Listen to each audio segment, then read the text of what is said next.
안녕하십니까. 연세대학교 보건대학원 융합보건의료대학원의 권준욱 교수입니다. 오늘은 감염병 중에서 우리에게는 매우 친숙한 한탄 바이러스에 의한 신증후군 출혈열, 미국에서 이것이 최근에 문제가 되는 이유는 영화배우인 진 해크만의 사인과 관련해서 그 부인이 한타바이러스 감염으로 먼저 사망을 하고 이어서 중증 치매인 진 해크만의 사망이 일어났다라고 발표가 되자마자 미국의 질병관리청에서 이러한 그 한타바이러스 질환을 예방할 수 있는 그런 내용을 적극적으로 널리 홍보하면서 문제가 불거지고 있습니다. 지금 보십니다마는 미국 CDC에서 나온 You Can Prevent 한타바이러스. 한타바이러스는 주로 레트나 마이스, 즉 큰 쥐나 생쥐에 의해서 전파되는, 설치류에 의해서 전파되는 바이러스성 질환입니다.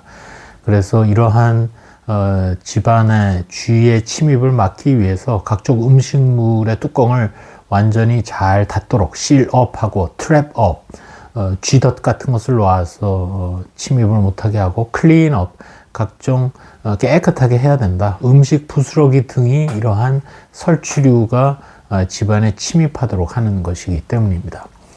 좀 더 역학적, 의학적 내용으로 들어가면은 이 한타바이러스에 의한 이 질환은 사실은 몇 년 전 작고하신 이호왕 교수라는 우리 한국인에 의해서 바이러스의 원인 규명이 이루어졌습니다. 처음 본격적으로 문제가 된 것은 우리 6.25 전쟁에 참전했던 주로 유엔군, 특히 미군을 중심으로 많은 사망자가 발생했습니다. 당연히 전쟁 중에는 각종 그 야생 설치류에 노출될 가능성이 매우 높은 군인을 중심으로 해서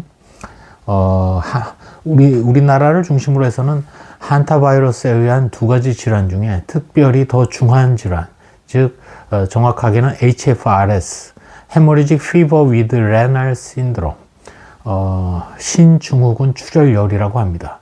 이 질환은 매우 치명적일 수 있습니다. 보통 노출 후 한 1, 2주 만에 발생을 하고 결국은 콩팥을 망가뜨리기 때문에 최종적으로 사망에 이를 수 있는 그런 질환입니다. 치명률이 한 5 내지 15% 정도 되니까 꽤 높습니다. 이 부분을 한타바이러스를 푸말라 바이러스의 일종인데 결국 분리에 성공한 것이 바로 이호왕 박사입니다. 사실 이러한 감염병의 원인 병원체를 분류하면은 노벨 생리의학상을 받는 경우도 많이 있는데 어쨌든 이번에 문제가 된 미국에서의 발생은 조금 양상이 다릅니다. 이렇게 이제 키드니, 콩팥의 기능을 침입해서 정지시키는 것이 아니라 그냥 한타바이러스 펄모너리 신드롬, 줄여서 HPS라고 해서 폐를 침범하는 정도로 발병을 하고 있습니다. 그 미국 같은 경우 이러한 그 한타바이러스 인펙션이 처음 등장한 것은 1993년입니다.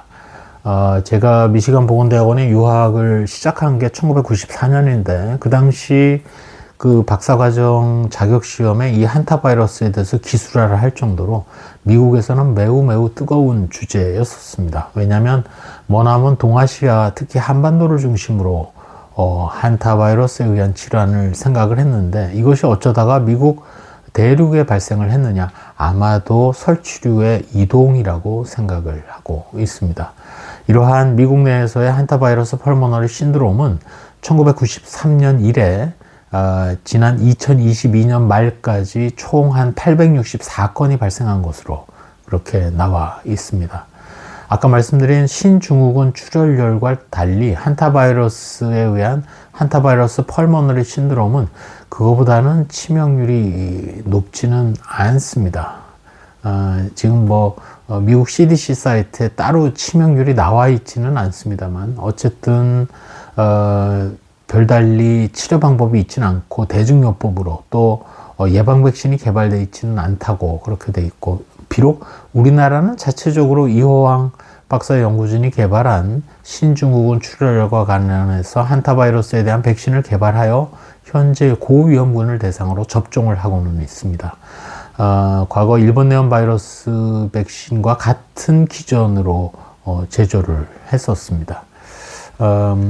진 해크만 부인의 한타바이러스 펄모너리 신드롬에 의한 사망으로 인해서 화제가 된 한타바이러스에 대해서 말씀을 드렸습니다. 쥐 등 설치류에 의해서 전파되고 주로 야생 중에 잔디밭에 자꾸 눕지 말아라 하고 있는 이유가 바로 그겁니다.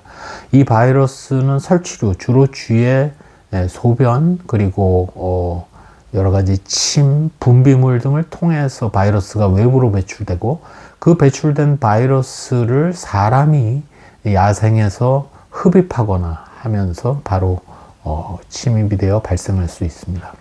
전방에서 군인 중에 한타바이러스 환자로 확인이 되면 후방으로 이송할 때 반드시 헬기 이송을 하도록 과거에는 지침이 있었습니다. 왜냐하면 워낙 도로 사정이 안 좋았기 때문에 흔들거리는 구급차 내에서 환자의 콩팥 또는 혈관이 더 손상이 가능하기 때문에 최단 시간에 안전하게 이송하기 위하여 반드시 구급 헬기를 사용해라 라는 과거 지침이 있었을 정도로 매우 무서운 HFRS, 그것의 완화된 폼의 HPS가 미국에서 이번에 우연히도 진 해크만 부인의 사인으로 등장을 하여 그 내용을 오늘 공유 드렸습니다.